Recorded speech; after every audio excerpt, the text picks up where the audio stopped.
Assalamualaikum warahmatullahi wabarakatuh. Perkenalkan, nama saya Eko Hardiansah dari kelas 1C Prodi Penjaskesrep. Baiklah, kali ini saya akan menjelaskan materi tentang tendangan lurus pencak silat yang baik dan benar. Baiklah, kita lanjut ke penjelasan dan gerakannya. Tendangan lurus adalah namun segala bentuk kita mempelajari terkait teknik dasar tendangan dalam pencak silat. Sebaiknya terlebih dahulu kita mencari tahu terkait apa yang dimaksud dengan teknik tendangan dalam bela diri pencak silat.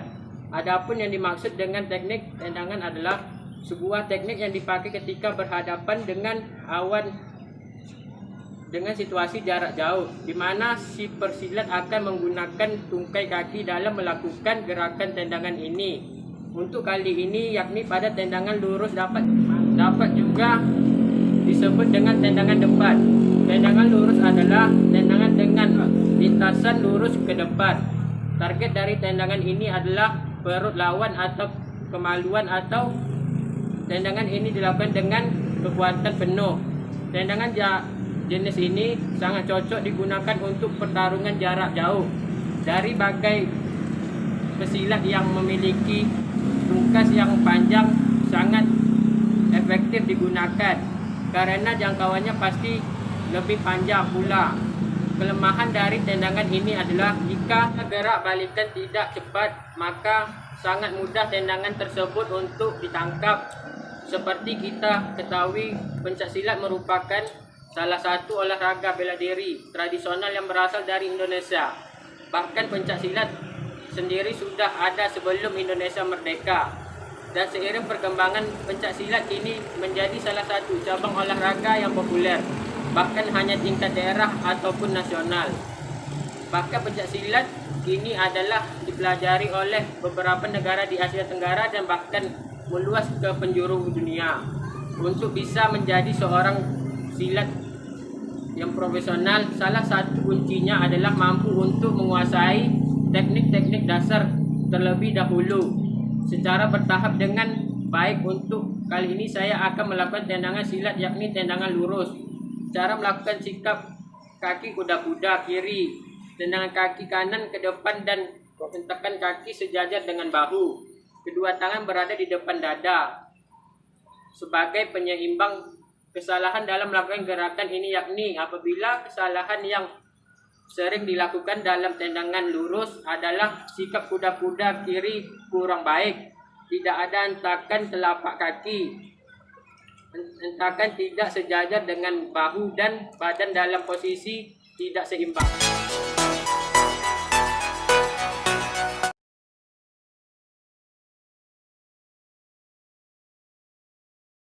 Warahmatullahi wabarakatuh. Perkenalkan, nama saya Eko Hardiansah dari kelas 1C Prodi Penjaskesrep. Baiklah, di sini saya akan menjelaskan pukulan dalam pencak silat yang baik dan benar. Pukulan merupakan serangan yang dilakukan dengan tangan sebagai bagian utamanya. Pada prinsipnya, teknik manapun dalam pencak silat dapat digunakan untuk menyerang bagian-bagian tubuh lawan. Berikut macam-macam pukulan dalam pencak silat. Yang pertama, pukulan depan. Pukulan depan atau bisa juga disebut pukulan lurus adalah pukulan yang dilakukan dengan lintasan lurus ke depan agar badan tidak cedera. Pukulan ini harus dilakukan dengan benar. Pukulan dapat dilakukan dengan dua sikap yang berbeda, yaitu dengan posisi tangan yang digunakan untuk menyerang sejajar dengan posisi kaki yang ada di depan, dan posisi tangan yang tidak sejajar dengan posisi kaki di depan. Cara melakukan pukulan depan: kuda-kuda samping, kaki kiri di depan, kedua tangan berada di depan dada, kepal tangan untuk memukul telapak kaki, dua-duanya sejajar, mengubah kepala menjadi telungkup. Ketika memukul dengan tangan kanan, ganti posisi kaki dan kanan ketika pukulan lurus. Kesalahan dalam melakukan pukulan depan: kaki kurang kuat, badan kaku, badan tidak seimbang, pukulan kurang kuat, tangan kurang kepal. Yang kedua, pukulan bandul. Pukulan bandul merupakan pukulan menggunakan teknik menggerakkan tangan secara membandul dari bawah ke atas. Dilakukan dengan posisi tangan ditekuk 90 derajat. Pukulan ini dapat dilakukan dengan kaki yang bervariasi, baik dengan posisi kaki di depan sejajar dengan tangan yang menyerang ataupun tidak. Cara melakukan pukulan bandul. Kedua, kuda-kuda tengah. Kuda-kuda tangan yang menyilang di depan dada. Tangan untuk memukul, jari-jarinya harus mengepal, tangan diayunkan ke depan dengan kepala terlungkup. Tangan satunya tetap berada di depan dada untuk melindungi tubuh. Lakukan dengan mengubah tangan yang memukul. Kesalahan dalam melakukan pukulan bandul. Kaki kurang kuat, kaki kurang terbuka, kuda-kudanya tidak benar, badan tidak seimbang, pukulan kurang kuat. Yang ketiga, pukulan tegak. Pukulan tegak merupakan pukulan tegak memiliki teknik dengan cara kepalan tegak. Sasaran dari pukulan ini yaitu bahu atau sendi bahu. Cara melakukan pukulan tegak. Kuda-kuda tengah membuat tangan berada di depan dada. Tangan untuk memukul jari-jarinya harus mengepal. Tangan memukul dengan kepala tegak. Tangan satunya tetap berada di depan dada untuk melindungi tubuh. Lakukan dengan mengubah posisi kaki dan tangan yang memukul. Kesalahan dalam melakukan pukulan tegak. Kuda-kudanya tidak benar, badan tidak seimbang, pukulan kurang kuat, tangan yang memukul kurang mengepal tegak. 4. Pukulan melingkar. Pukulan melingkar merupakan teknik dasar yang dilakukan dengan cara menggerakkan tangan secara melingkar. Pukulan ini dilakukan dengan lintasan pukulan dari arah samping luar tubuh menuju ke arah dalam tubuh persilat. Agar hasil pukulan bagus, harus didukung dengan pergerakan bahu dan pinggang yang searah dengan pukulan. Sasaran dari pukulan melingkar yaitu pinggang lawan. Cara melakukan pukulan melingkar, kuda-kuda tengah, kedua tangan menyilang di depan dada. Tangan untuk memukul jari-jarinya harus mengepal. Tangan yang digunakan untuk memukul dialihkan secara melingkar dari sisi kiri, depan, kanan dengan kepalan tegak. Tangan satunya tetap berada di depan dada untuk melindungi tubuh. Lakukan dengan mengubah tangan yang memukul. Kesalahan dalam melakukan pukulan melingkar. Kuda-kudanya tidak benar, kaki kurang terbuka, badan tidak seimbang, pukulan kurang kuat, tangan yang memukul kurang mengepal tegak.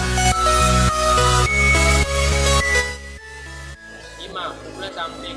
Pukulan samping merupakan pukulan yang arahnya ke samping tubuh dengan menggunakan punggung tangan. Pukulan ini memiliki lintasan ke depan atau lurus dengan menggunakan tangan yang dimulai dari samping. Cara melakukan pukulan samping. Kuda-kuda kiri depan, sikap ini harus dilakukan dengan benar. Kedua tangan menyilang di depan dada. Tangan untuk memukul jari-jarinya harus mengepal. Telapak kaki kanan harus sejajar dengan telapak kaki kiri. Memukul menggunakan punggung tangan dari arah samping ke depan. Lakukan dengan mengubah posisi kaki dari tangan yang memukul. Kesalahan dalam melakukan pukulan samping. Kuda-kudanya tidak benar, kaki kurang terbuka, badan tidak seimbang, pukulan kurang kuat, tangan yang memukul kurang mengepal tegak.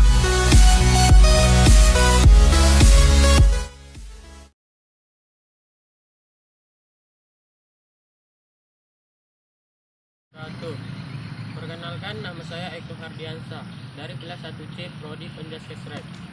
Baiklah, pada kesempatan kali ini saya akan menjelaskan mengenai olahraga pencak silat, yakni kuda-kuda. Yang pertama, kuda-kuda adalah suatu teknik yang memperlihatkan kaki dalam keadaan statis atau diam. Teknik kuda-kuda dalam pencak silat menekankan pada penempatan posisi kaki dalam berbagai bentuk dan kemampuan menopang berat badan. Berdasarkan teknik kuda-kuda, bobotnya terbagi menjadi 3, yaitu yang pertama kuda-kuda ringan, yang kedua kuda-kuda berat, yang ketiga kuda-kuda sedang. Kuda-kuda ringan adalah berdiri dengan lutut sedikit ditekuk. Yang kedua, kuda-kuda kaki dibuka selebar bahu dan kaki menopang berat badan kedua tangan.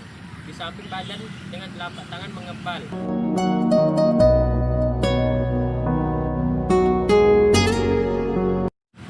Yang kedua, kuda-kuda sedang berdiri dengan lutut agak ditekuk, kedua kaki dibuka selebar melebihi bahu. Yang kedua, kuda tangan di samping badan dengan telapak tangan mengepal.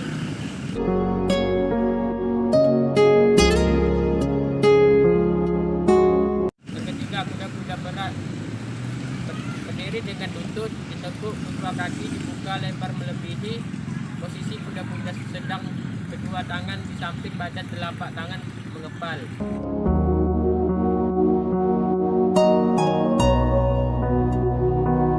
Teknik dasar kuda-kuda di dalam pencaksilat yaitu ada 6. Yang pertama, kuda-kuda depan. Yang kedua, kuda-kuda belakang. Yang ketiga, kuda-kuda tengah. Yang keempat, kuda-kuda samping. Yang ada juga dari yang saya ketahui dan saya pelajari yaitu ada kuda-kuda silang dan kuda-kuda silang belakang. Yang pertama, kuda-kuda depan. Cara melakukan gerakan kuda-kuda depan dibentuk dengan posisi kaki di depan ditekuk dan kaki belakang lurus. Selanjutnya, telapak kaki belakang serong ke arah luar, sementara badan tegap dan pandang fokus ke depan.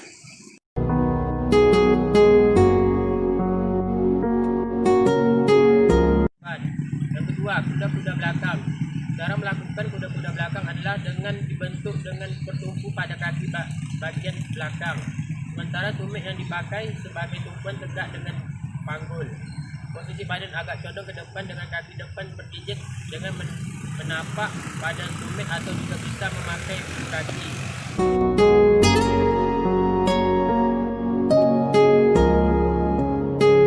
Yang ketiga, kuda-kuda tengah. Cara melakukan kuda-kuda tengah adalah dengan kedua kaki ditekuk dengan menempatkan badan berada di tengah, sementara kedua kaki diposisikan melebar sejajar, atau juga bisa dilakukan dengan posisi serong. Posisi kedua telapak kaki serong membentuk sudut 30 derajat dengan tampak samping dan juga tampak belakang.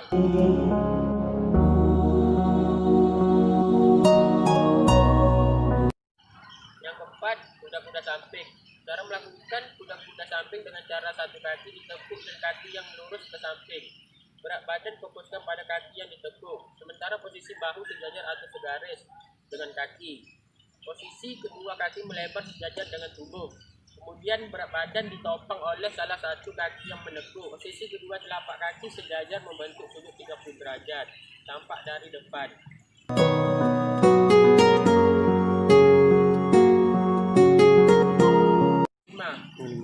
Yang kelima, kuda-kuda silang. Cara melakukan kuda-kuda silang dengan posisi satu di depan, berat badan bertumpu pada satu kaki.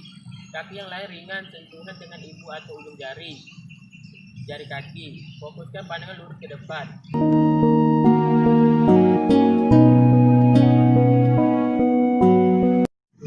Kuda-kuda silang belakang.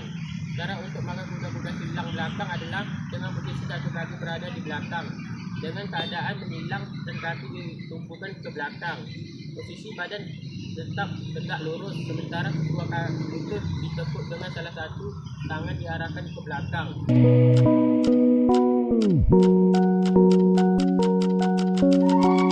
Baiklah, sekian dari penjelasan teknik dasar kuda-kuda yang baik dan benar. Sekian, terima kasih. Wassalamualaikum warahmatullahi wabarakatuh.